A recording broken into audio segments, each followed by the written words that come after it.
안녕하세요. 내년이면 마흔이 되는 마지막 30대 해를 보내고 있는 가정주부입니다. 날씨가 점점 쌀쌀해져 가는데 다들 이 가을날을 잘 보내고 계신가요?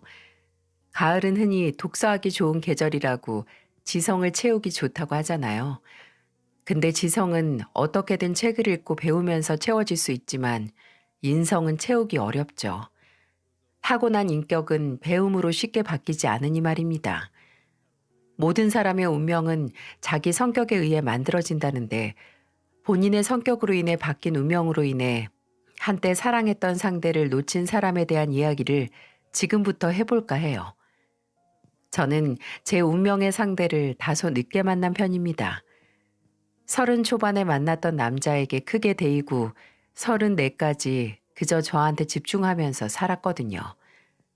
그러다가 친구가 주선한 소개팅에서 제 남편을 만났죠. 그 당시 저는 코스메틱 브랜드 마케팅 부서에서 일하고 있었고 남편은 개인 사업을 시작한 지 3년이 되어가고 있었어요. 솔직히 저는 그 소개팅 자리에 반쯤 포기한 채로 반신반의하면서 나갔었어요.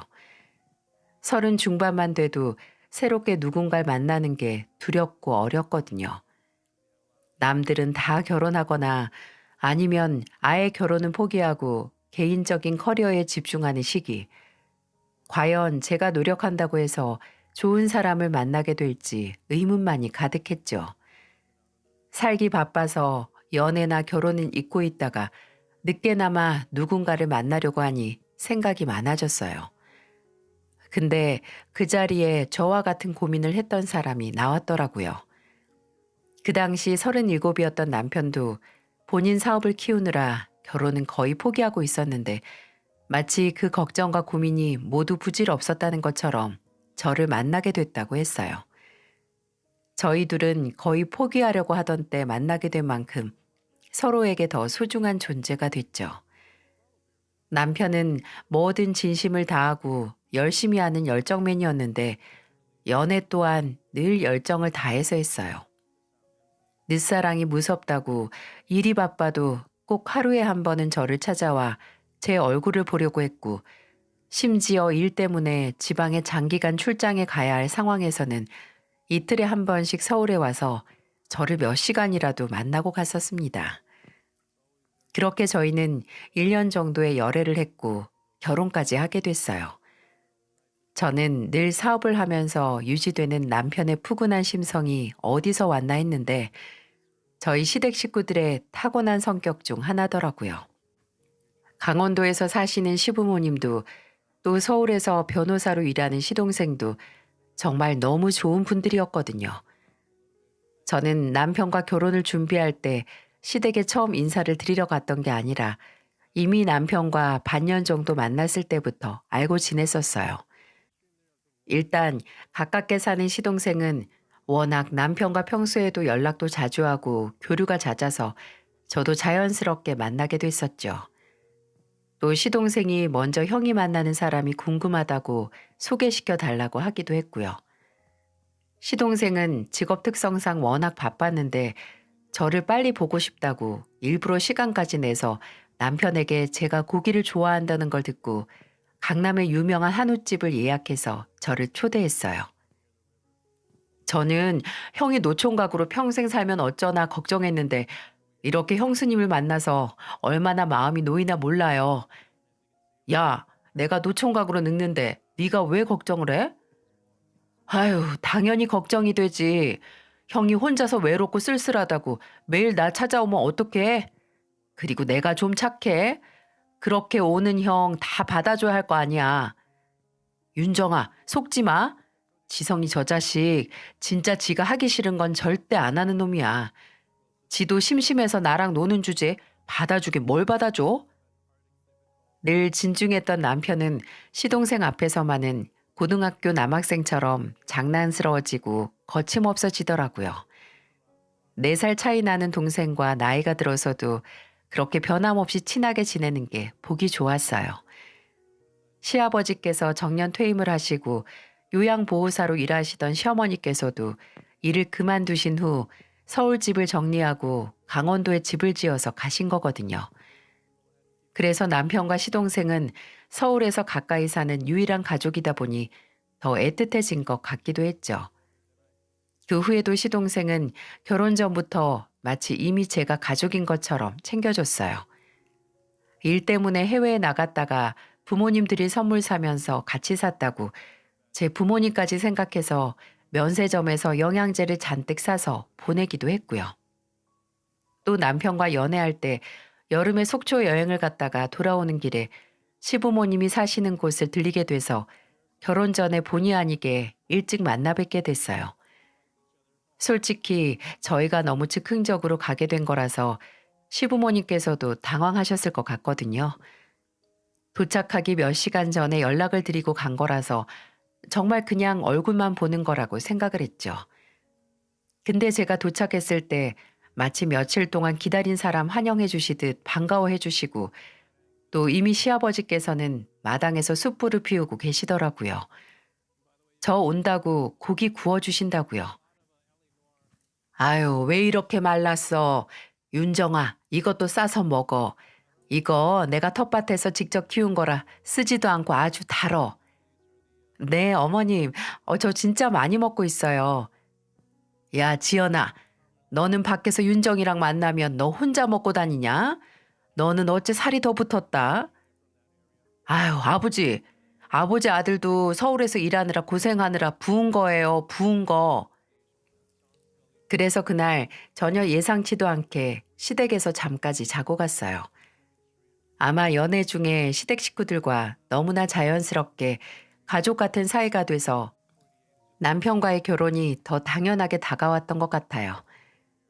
결혼 후에도 시댁 식구들은 변함없이 제게 잘해주었고 저는 무사히 그 집의 일원이 될 수 있었네요.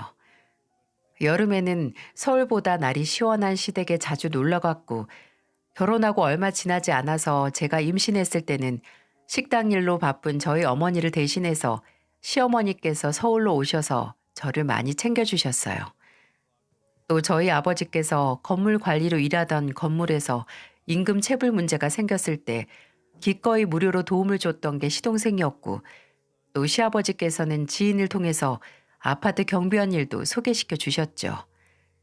시댁 식구들은 그저 제 결혼으로 말로만 이어진 인연이 아니라 마치 그전부터 몇 년간 함께 해온 것처럼 제 일을 곧 시댁 식구들 본인들의 일처럼 생각하는 가족이었습니다. 그렇게 남편과 제가 결혼하고 1년 반 후에 좋은 소식이 한 가지 더 들려왔어요. 바로 시동생이 결혼을 하게 된 거죠. 저나 남편은 이전부터 시동생에게 만나는 사람이 생겼다는 건 알고 있었어요. 원래 저희가 결혼하고도 한 달에 두세 번은 꼭 시동생이 저희 집에 와서 다 같이 식사를 하곤 했거든요. 근데 어쩐지 시동생이 일이 생겼다는 핑계를 대면서 안 오기 시작하더라고요. 남편은 아무래도 지성이가 누가 생긴 것 같다고 했고 역시나 연애를 시작했더라고요. 시동생은 저와 남편의 집요한 추궁에 끝내 같은 로펌에 근무하는 동료 변호사를 만나고 있다고 실토를 했고 저도 남편도 시동생이 바빠서 인연을 못 만들고 있는 게 늘 안타까웠는데 너무 잘 됐다고 했죠. 얼마나 만났냐, 진지한 관계냐라고 물으니 시동생은 어깨를 으쓱거리면서 결혼을 하면 하는 거고 아니면 아니라는 다소 싱거운 대답을 했습니다. 그렇게 말은 했어도 꽤 오래 만나더라고요. 그래서 남편이 먼저 시동생에게 시부모님께 소개시키기 전에 자리를 만들어서 저와 본인을 먼저 만나게 해달라고 궁금하다고 했는데 어딘지 시동생의 반응이 영 시원치가 않더라고요. 결혼은 할 거라고 하는데 상대가 낯을 많이 가리고 일도 바빠서 아무래도 시간 내기 어려울 것 같다면서 말이죠. 그래서 새로운 가족이 될 동서는 결혼 바로 직전 시댁에 인사를 드리러 왔을 때 처음 보게 됐어요. 남편도 저도 시동생의 결혼 상대가 너무 궁금해서 주말에 시간을 내서 강원도로 갔습니다. 그렇게 만나게 된 동서는 첫인상이 굉장히 화려했어요. 투피스로 된 트위드 정장을 입고 화장도 마치 샵에 가서 바꿔 온 것처럼 공들여서 했더라고요.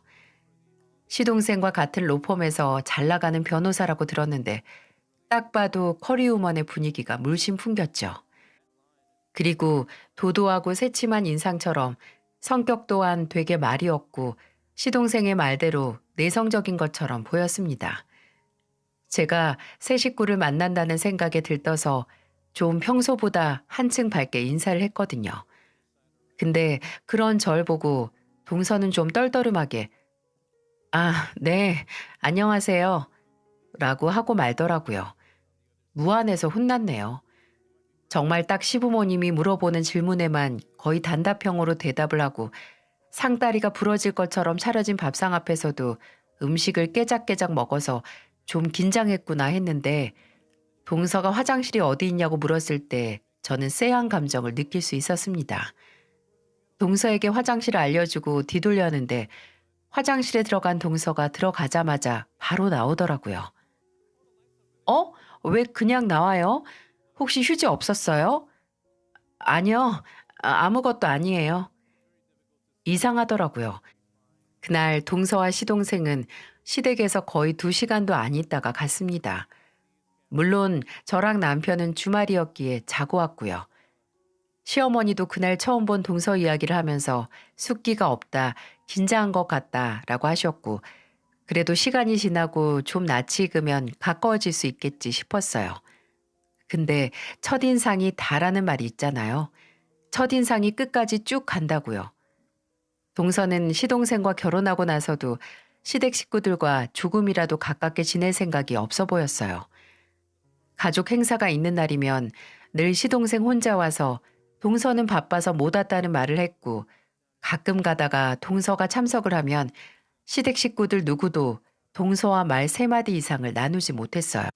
시댁에서는 명절에 따로 제사는 지내지 않지만 그냥 가족들끼리 음식해 만들어서 해먹고 하거든요.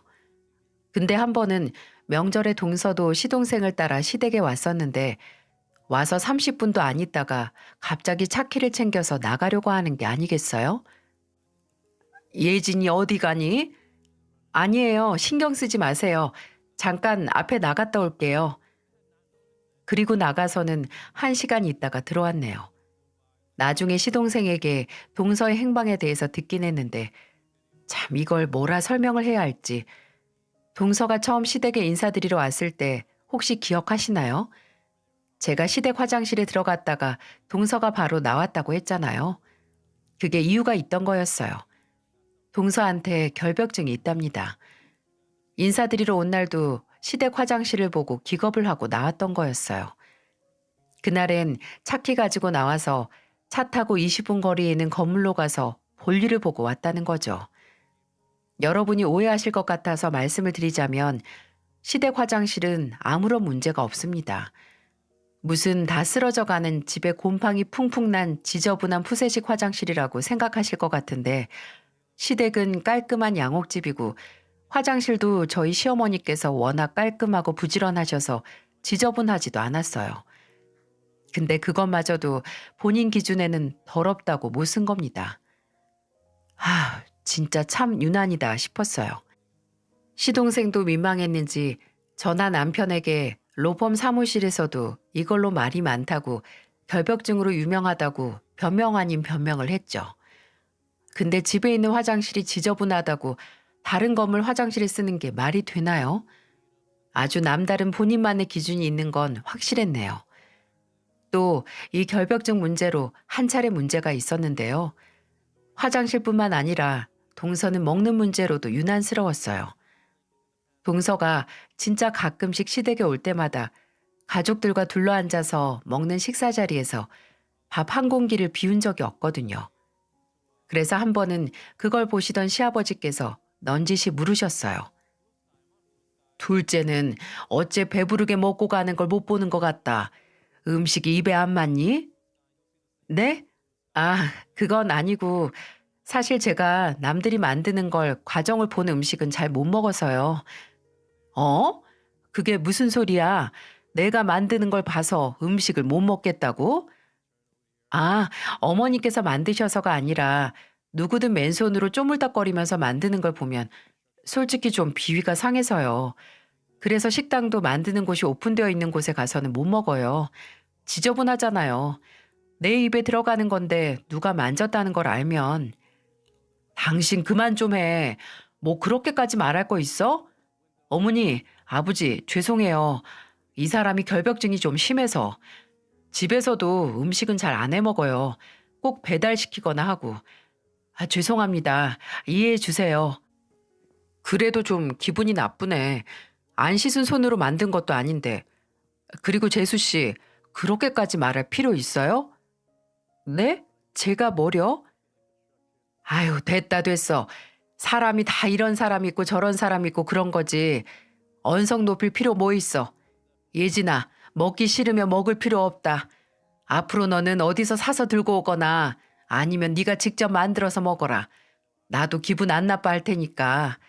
그렇다고 음식 앞에서 굶고 있을 필요는 없지 않니? 안 그러니? 아, 그러고 보니 식탁에 동서가 만든 음식이 하나도 없네. 동서, 남이 만든 음식 못 먹으면 아까 주방에서 본인이 먹을 음식 좀 만들지 그랬어. 시위하는 것도 아니고. 참 기가 차시죠? 다른 사람 손으로 음식을 하는 걸 보면 그 음식을 못 먹는답니다. 아니, 그래요. 그럴 수 있죠. 어머니 말씀처럼 세상에는 이런 사람 저런 사람 다 있는 거고 남에게 피해만 안 주면 어떻게 살든 다른 사람이 왈가왈부할 필요도 없죠. 근데 그걸 꼭 가족들 앞에서 지저분하다, 비위 상한다는 말을 써가면서 콕 집어서 말을 해야겠냐고요. 식탁 위에 그 비위 상한다는 음식을 만든 사람이 시어머니랑 저인데요. 빈정이 상한 제가 동서에게 그럼 처음부터 알아서 직접 만들지 그랬냐라고 하니 동서는 뭐 씹은 얼굴로 아무 말 못하고 가만히 있더라고요. 나중에는 시어머니께서 아예 동서의 자리에는 밥공기나 수저를 놓지 않으셨어요. 본인 입으로 못 먹겠다고 했는데 차려줄 필요 있나요? 그래도 눈치가 보이고 또 매번 밖에서 음식 사오는 게 성가시고 또 특히나 주방에서 직접 요리를 하기 귀찮았는지 시댁에서 주는 음식을 좀 먹기 시작하긴 했습니다. 근데 시댁에서 밥을 먹기 시작하면서부터 본인이 직접 수저를 들고 오는 게 아니겠어요? 제가 동서 여기서 숟가락 젓가락도 쓰기 싫나 봐 라고 하니 저번에 왔을 때 덜 씻긴 젓가락을 봐서 그 후로는 시댁 숟가락 젓가락을 쓰는 게 꺼려진다고 하더군요. 아니, 그럴 때 종종 있잖아요. 아무리 열심히 설거지를 해도 뭐 묻은 게 안 가실 때. 그럼 다시 설거지를 하고 나중에는 더 신경 써서 하면 될 일이지. 무슨 본인용 수저를 또 직접 들고 와요? 참, 가지가지 한다 싶어서 제가 시댁 그릇이나 수저 상태를 말하면서 인상을 찌푸리는 동서에게 동서, 그런 말을 여기 와서 설거지 한 번을 한 다음에 말해 라고 웃으면서 말했네요.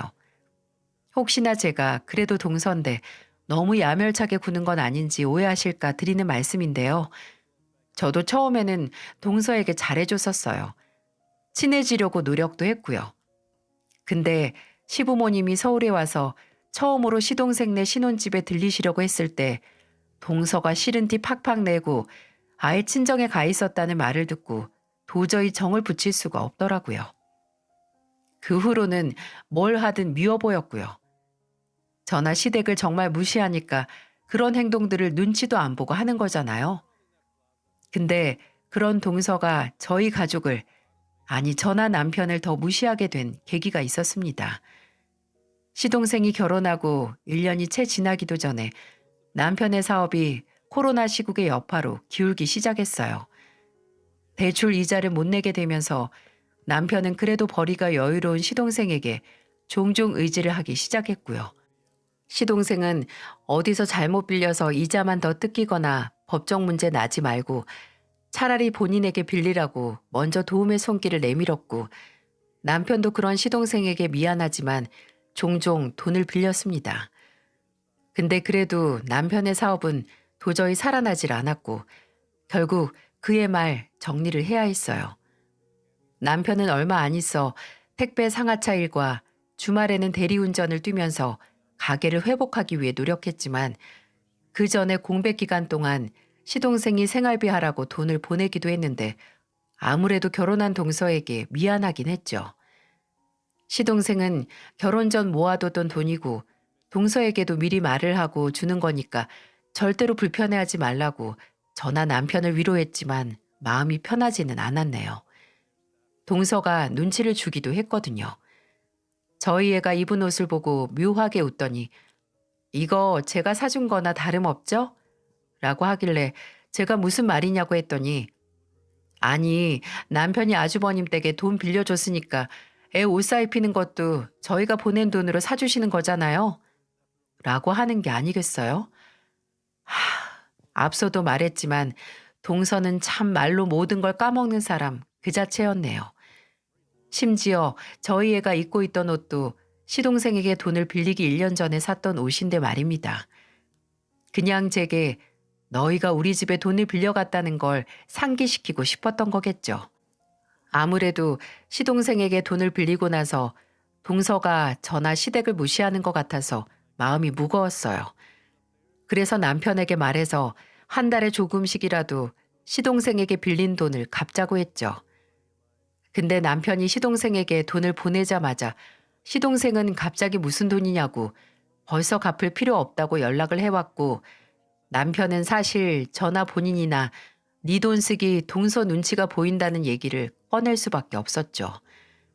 시동생은 폭발을 했고 남편과 제게 사과를 했어요. 결혼 전에 각각 따로 모았던 돈 중의 일부는 서로 터치 안 하기로 했었고 남편에게 빌려준 돈은 전혀 동서의 눈치를 보거나 신경도 안 써도 되는 부분이라고요. 그리고 나중에 남편에게 전해 듣기로는 그 문제로 시동생과 동서가 아주 크게 싸웠던 모양이더라고요.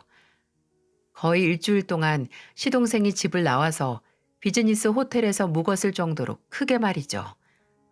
그리고 이게 시동생과 동서가 했던 큰 싸움은 이것뿐만이 아니었어요.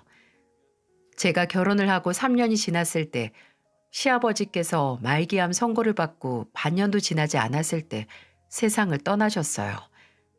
정말 가족들 모두 어떤 작별의 준비도 하기 전에 시아버지의 병세가 너무 악화가 됐었고 모든 죽음이 그렇듯 너무나 갑작스러웠기에 가족들 모두 충격에 빠졌었죠. 시어머니께서는 병원에서도 장례식장에서도 총 3번의 졸도를 하셔서 장례식 내내 쓰러져 계실 정도였어요. 남편도 시동생도 그런 시어머니를 대신해서 시아버지의 마지막을 보내드려야 했기에 아버지의 죽음 앞에서 정말 바늘로 허벅지를 찌르는 심정으로 정신줄만 간신히 붙들고 있었고요. 그렇게 가족들 모두 거의 실신에 빠질 정도의 슬픔에서 허우적거릴 때 그 와중에 동서는 장례식에서 자리를 지키면서 눈에 거슬리는 행동만 했어요. 뭐 장례식장에 있는 쪽방에서 일한다고 노트북만 두들기고 앉아 있었고요. 나중에는 입고 있던 여자용 상복이 거추장스럽다고 벗고 있더라고요. 평소 같았으면 진짜 대체 뭐가 중요하냐고 한마디 했을 텐데 그때는 다들 정신없는데 그거 신경 쓸 여력도 없으니 넘어갔습니다. 아니, 그냥 무시를 했어요. 근데 장례식 이틀째 되는 날 오후에 시동생과 동서 둘 다 보이지 않는 거예요. 화장실에 갔거나 아니면 잠시 자리를 비웠나 했지만 그래도 너무 돌아오지 않기에 저도 남편도 의아했죠. 시동생 휴대폰은 전화를 해도 통화 중이라는 음성만 나왔고 동서도 통화 중이라는 음성 메시지만 들려왔어요. 근데 그러다 제가 잠깐 한숨 돌리기 위해 장례식장을 나와서 입구에 의자 있는 곳으로 나왔는데 시동생이 있더라고요. 멀리서 보기에도 시동생은 얼굴이 뻘겋게 달아올라서 무척 화가 나 보였고 귀에는 휴대폰을 대고 통화 중이었어요. 가만히 다가가니까 시동생이 휴대폰을 통해서 무섭게 화를 내는 대상은 다름 아닌 동서였고요. 네가 진짜 제정신이냐? 딱 이틀 있는 게 그렇게 좀이 쑤시든? 아니, 회사에서 이틀 3일 잔업하는 건 그 상태 그대로 소파에서 자면서 잘만 하면서 우리 아버지 돌아가신 날은 갑자기 침대가 아니면 잠을 못 자겠어? 미치겠네. 됐다. 너 같은 애한테 내가 무슨 말을 하겠어. 너한테는 이 정도도 무리한 부탁이지. 이제 너한테는 무슨 희망도 없다. 답이 없다고 답이. 나중에 장례식장으로 돌아온 시동생은 혼자 구석에서 소주를 연거푸 들이마시기 시작했어요. 취한 시동생은 남편에게 동서가 장례식장에 있다가 피곤하고 여기서 도저히 잠을 못 자겠다고 나가서 근처 호텔에서 자고 오겠다고 나갔던 거라는 걸 말해서 알게 됐어요. 형, 이게 말이 돼? 내가 연애할 때 아무리 애가 현실 감각이 떨어지는 것 같아도 이 정도일 줄은 몰랐는데 내가 미쳤지. 공주 같고 도도해서 마음이 갔는데 이건 도도한 게 아니라 그냥 인성에 문제가 있는 정도잖아. 종종 본인이 처음에 상대에게 끌렸던 점이 나중에는 헤어질 원인으로 발현이 된다고 하던데 아마 시동생도 그런 경우가 아니었나 싶어요. 저나 남편이나 시동생이 그걸 계기로 이혼을 하지 않을까 싶었는데 그렇지는 않더라고요. 시동생은 어떻게 해서든 그 결혼을 개선해 나가려고 했나 봐요. 듣기로는 부부 상담도 받았다고 하는데 남편에게 정말 이것저것 다 말하는 시동생은 점점 동서와의 관계에 대해서는 함구를 하기 시작했어요. 아예 골치가 아픈 일을 회피하는 것 같아서 저도 남편도 시동생과 대화를 해보려다가 몇 번을 실패하기도 했습니다. 나중에는 곁에서 조용히 걱정만 했네요. 그러다가 대형 사건이 터졌어요. 시아버지가 돌아가시고 딱 1년 지난 시아버지의 첫 기일이었습니다. 제사를 안 지내던 시댁이었지만 시어머니께서는 그래도 가족들끼리 모여서 뭐 거창하게 할 것 없이 시아버지께서 생전 좋아하셨던 음식이랑 가족들이 좋아하는 음식 차려서 시아버지를 기리자고 하셨어요. 일찍 강원도로 가서 장을 보고 저녁에 제사를 지내기로 했습니다. 저는 그날 동서가 시댁에 안 올 줄 알았어요. 원체 시댁에 오는 걸 싫어하기도 했고 시아버지 장례식 사건 후로는 아무래도 시동생과의 사이도 틀어져서 그럴 줄 알았는데 그 예상과는 다르게 오긴 왔더라고요. 물론 또 도착해서 바로 차에서 안 내리고 정말 30분 정도 한참 지체를 하다가 내리긴 했지만은요. 근데 제사상으로 쓰려던 상다리가 영 시원치 않아서 남편과 시동생은 시댁에서 가까운 가구점으로 대형 제사상을 사기 위해 나갔어요. 자연스럽게 시댁에는 저와 시어머니 동서가 남았고 셋이서 시장에 장을 보러 가기로 했죠. 아무래도 살 것도 많고 해서 셋이서 다 같이 갈 수밖에 없었네요. 아무튼 동서에게 장 보러 갈 거라고 준비하라고 했더니 동서가 좀 탐탁지 않은 표정으로 묻더군요. 근데 어디로 보러 가요? 여기 근처에 대형마트 있어요? 마트가 있긴 한데 오늘은 중앙시장으로 갈 거야. 그 말을 들은 동서의 미간에 주름이 패이더군요. 시장에 간다는 게 되게 귀찮아 보였고 혼자서 그럼 오래 걸어야겠네 라고 투덜거리기도 했어요. 시어머니는 그 소리를 못 들으시고 주방에서 가기 전에 미리 손질할 음식 재료를 보고 계셨고요. 그리고 저는 거실에서 시어머니를 기다리고 있었는데 갑자기 동서가 제게 와서 소파 옆 탁자에 뭘 탁 하고 놓더라고요. 이게 뭐야 동서? 신용카드지 뭐예요? 아니 그건 아는데 이걸 왜 나한테 주냐고. 형님, 저 오늘 진짜 피곤하거든요. 어제 새벽까지 일해서 지금 서 있을 힘도 없어요. 제가 카드 드릴 테니까 이거 들고 어머님이랑 둘이 가서 장 봐갖고 오세요. 진짜 세상 성가시하는 표정이 마치 동네 꼬마에게 10,000원짜리 한 장 쥐어주면서 가서 심부름하고 오라고 하는 것 같았네요. 그 건방진 태도에 헛웃음이 나서 말했습니다. 동서, 가기 싫으면 그냥 가기 싫다고 말해. 새삼스러운 일도 아니니까. 그리고 동서 데리고 가는 거 장볼 돈이 없어서가 아니라 짐 될 사람이 필요해서 데려가는 거니까 아무리 힘들어도 협조 좀 해. 여기서 동서만 피곤하고 힘든 거 아니야. 형님은 일도 안 하고 집에 있으면서 뭐가 힘들어요? 아, 희연이 보는 거요? 그게 뭐가 그렇게 힘들다고. 그리고 가서 제목까지 짐들라고 이 카드 드리는 거예요. 가서 장만 보는 게 아니라 뭐 희연이 옷이 필요하면 옷 사시고요. 신발이 필요하면 신발도 사시고요. 형님도 집에만 있다고 늘어지지 말고 제 카드로 화장품이라도 사서 바르시던가요. 제가 안 따라가는 수고비 미리 카드로 드리는 거니까 이걸로 뭐든 사시라고요. 한도 걱정하지 마시고. 아시겠어요? 뭐? 동서 진짜 참 가지가지다. 아니, 나한테 건방진 소리 하는 건 이제 뭐 놀랍지도 않고. 근데 오늘 다른 날도 아니고 아버님 기일이야. 오늘 같은 날까지 이따위로 굴어야겠어? 나이가 몇인데 아무리 하기 싫고 힘들어도 좀 조용히 넘어갈 줄 몰라? 아니, 그러니까 시아버지 생신이니까 저는 돈 써서 마음을 표현하겠다고요. 사람이 피곤하잖아요. 그리고 뭐 사면 얼마나 산다고 세 명이서 줄 서서 우르르 시장에 가요? 뭐 카드 필요 없으면 마시던가요. 저는 어차피 안 갈 거고 에너지도 아끼고 돈도 아껴서 져야 좋으니까. 야, 너 진짜? 이건 해도 해도 너무한 거 아닌가요? 상황 파악 못해서 개념 반 말아먹고 건방진 소리나 하는 동서에게 참지 못하고 제가 소리를 질러가면서 정말 쌍욕을 날리려는 그때 시어머니께서 나오셨어요. 주방에서 마늘을 빻고 계셨던 건지 한 손에는 방망이를 들고 나오셔서 저희들 앞에 서셨습니다. 그리고 정말 저는 생전 처음 보는 무서운 얼굴로 손에 든 방망이로 동서를 가리키면서 소리를 지르셨어요. 네가 진짜 제정신이 아니구나. 내가 그래도 지금까지는 많이 참아왔는데 너같이 인성이 너덜너덜한 애는 처음이다.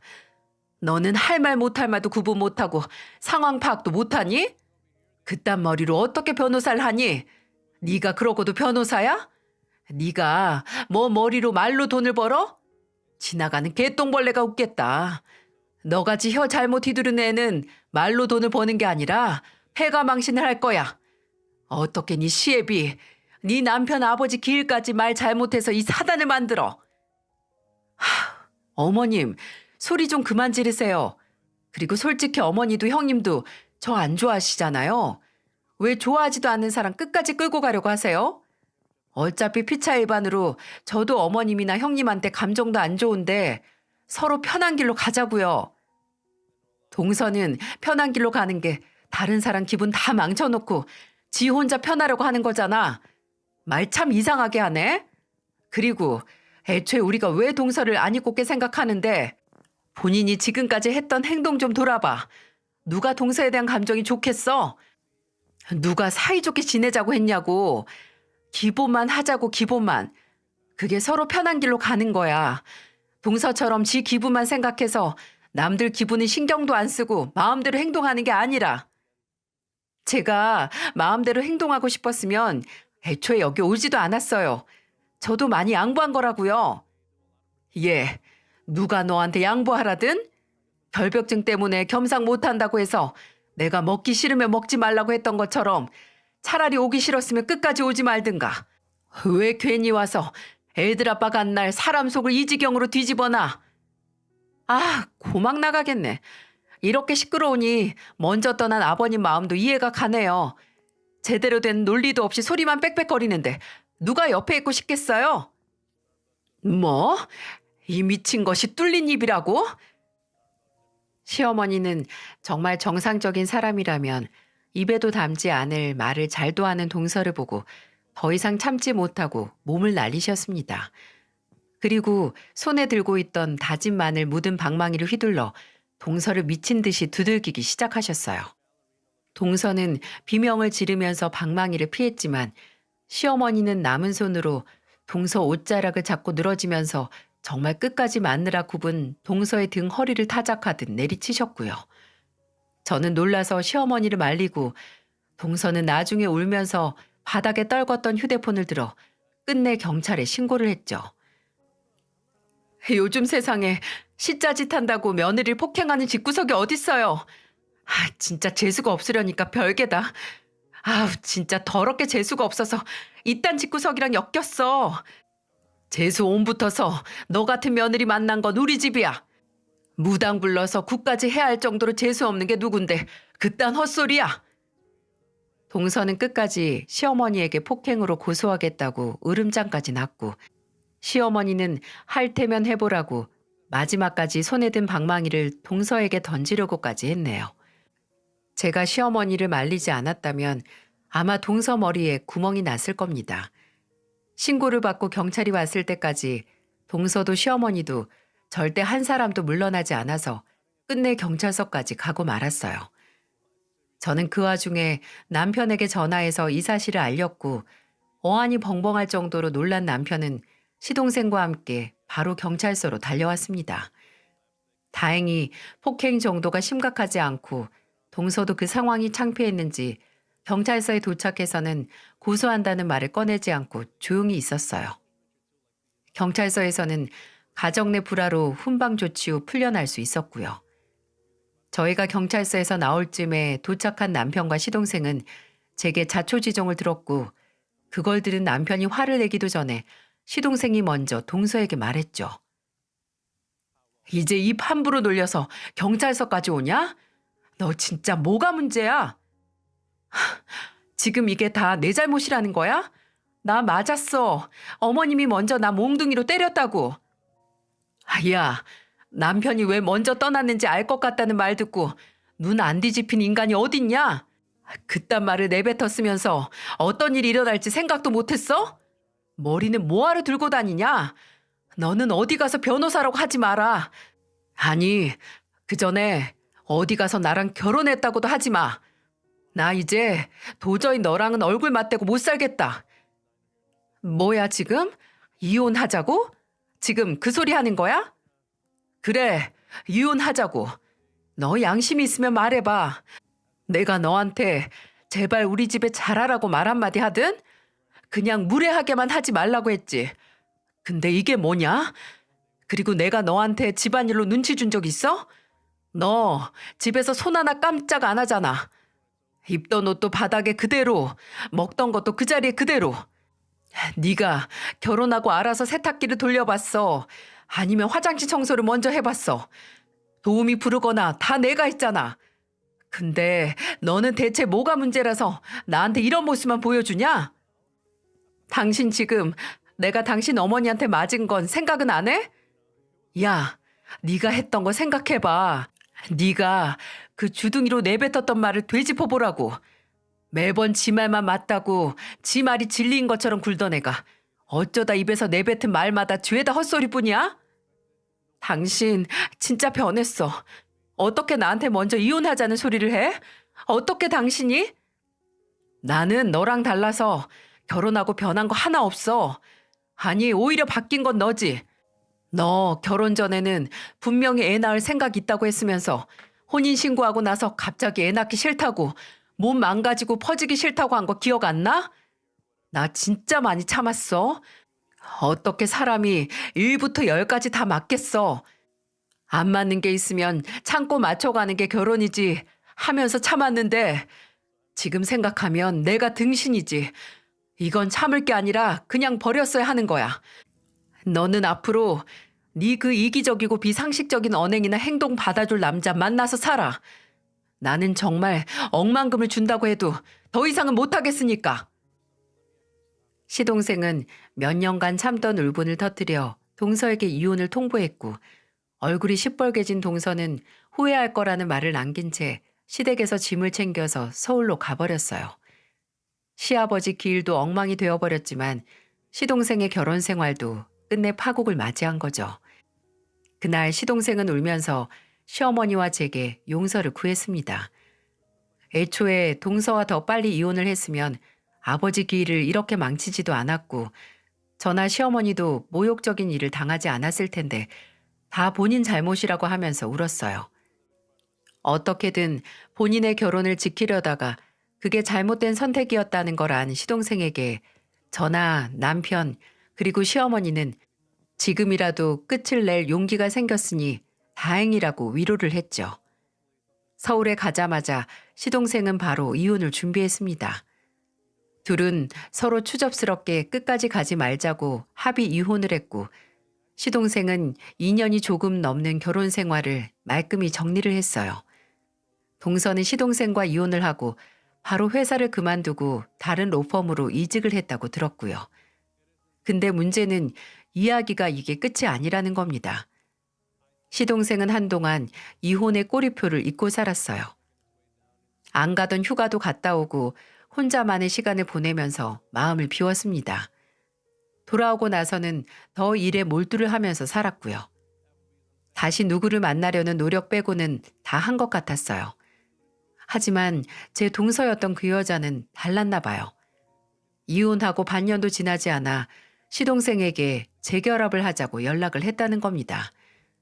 저희 집에 온 시동생이 맥주를 먹으면서 어처구니 없다는 식으로 말하더라고요. 나랑 헤어지고 다른 남자 만나서 바로 재혼하려고 했는데 잘 안 됐나 봐. 나도 알고는 있었거든. 듣고 싶지 않아도 소문이 들려와서. 무슨 재혼 전문 업체 가입하고 선도 몇 번 봤는데 다 까이고 나한테 연락한 거지. 뭐 역시 나밖에 없다. 다시 우리 어머니나 형수님 형한테 잘한다고 믿어달라고 울고불고 하는데 사람이 그렇게 추할 수가 없더라. 재결합은 고사하고 살면서 다시는 마주치지 말라고 하고 꺼지라고 했지. 하지만 그렇게 단호한 거절을 그 여자는 받아들일 수 없었나 봐요. 몇 주 후에 시동생이 수척한 얼굴로 저희 집에 다시 찾아왔더라고요.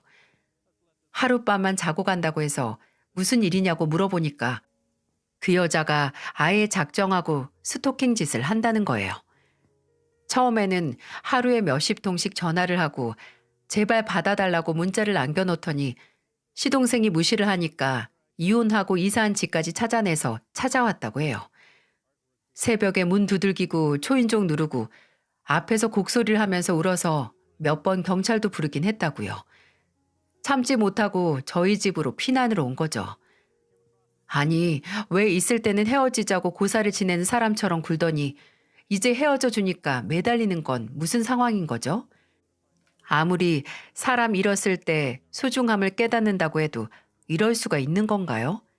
참, 동서였던 그 여자 덕분에 세상에 사람이 이런 짓까지 할 수 있구나. 이딴 말까지 하고 좁은 땅덩어리에 이렇게 이상한 사람이 있다는 걸 절절히 실감을 하네요. 나중에는 그 여자가 일하는 사무실까지 찾아와서 끝내 참다 못한 시동생이 스토킹죄로 고소를 하겠다고 해요. 변호사면 아무래도 더 조그만 혐의만 있어도 큰일일 텐데 시동생은 그 여자에게 앞으로 일 못하게 해줄 테니까 해볼 테면 더 해봐라. 네가 보냈던 문자, 전화 내역 다 남아있고 집에 찾아왔던 아파트 공동 현관 입구 CCTV, 복도 CCTV 다 확보했다. 진짜 끝까지 갈 거면 마음대로 해라. 라고 마지막 경고를 했죠. 그 후에도 몇 번 더 찾아오긴 했지만 시동생의 경고가 먹힌 건지 아니면 지가 알아서 깔끔하게 포기를 한 건지 그 무서운 스토킹도 끝났다고 해요. 시어머니는 설마 그 여자가 독한 마음 먹고 험한 짓까지 하면 어쩌냐고 걱정이 이만저만이 아니셨는데 다행히 그 꼴까지 보지는 않았죠. 왜 사람은 있을 때는 못하다가 정작 내 곁을 떠나면 그제야 울고불고 난리를 치는 걸까요? 있을 때 잘하라는 말이 정말 그냥 나온 말이 아닌가 봐요. 시동생뿐만 아니라 저희 가족 모두 힘든 시간을 보냈지만 좋은 변화도 있었어요. 지난달부터 시어머니께서 다시 서울로 오셔서 저희와 함께 지내시게 됐거든요. 시어머니께서는 시아버지가 돌아가신 후 오랫동안 우울해하시기도 하셨고 또 그만큼 몸도 쇠약해지셔서 도저히 혼자 먼 곳에서 지내시게 할 수 없더라고요. 저나 남편은 아무래도 저희 집으로 모시는 게 어떨까 했지만 집이 좁기도 했고 시동생 집에 남는 방이 있어서 그쪽으로 모시기로 결정을 했죠. 또 시동생도 이혼 후에 혼자 있는 시간이 좀 힘들었다고 먼저 본인 집으로 모시겠다고 말을 꺼내기도 했고요. 고작 한 달밖에 지나지 않았지만 아들과 함께 생활하면서 시어머니는 예전의 밝은 웃음을 되찾은 것 같았어요. 시동생 집은 저희 집에서 차로 10분 거리밖에 안 돼서 저도 종종 아이들 데리고 시어머니와 시간을 보내곤 합니다. 시동생은 앞으로도 한동안 재혼 생각이 없다고 하지만 나중에라도 다시 진짜 운명의 상대를 찾아 재혼을 하게 되면 저랑 남편이 시어머니를 모시고 오려고요. 그때까지 저도 남편도 힘을 내서 시어머니와 함께 살 더 넓은 집으로 이사 갈 수 있도록 해야겠죠. 멀고도 힘든 시간이긴 하겠지만 언제나 제 곁을 지켜주고 함께한다는 느낌을 주는 가족들이 있기에 두렵진 않아요. 솔직히 말하자면 종종 이런 가족을 놓친 그 동서였던 여자가 불쌍해지기도 합니다. 가정이 없다면 사람은 추위에 떨면서 세상에 혼자 있는 것이라는 말이 떠오릅니다. 그 가족이 어떤 형태이든 몇 명이든 상관없이 온전히 나를 이해해주고 내 일을 본인 일처럼 걱정해주고 내가 웃을 때 같이 웃어주는 사람이라면 이 험난하고 복잡한 세상을 살아가는데 든든하고 무한한 힘을 얻은 거라고 생각을 합니다. 그리고 그만큼 그런 가족은 얻을 자격이 있는 사람에게만 허락이 되는 거겠죠. 이야기를 들어주신 모든 분들께 감사의 말씀을 전하면서 점점 쌀쌀해지는 계절, 나를 따뜻하게 감싸주는 가족들과 함께 남은 2022년도 무사히 잘 보내시길 바랍니다.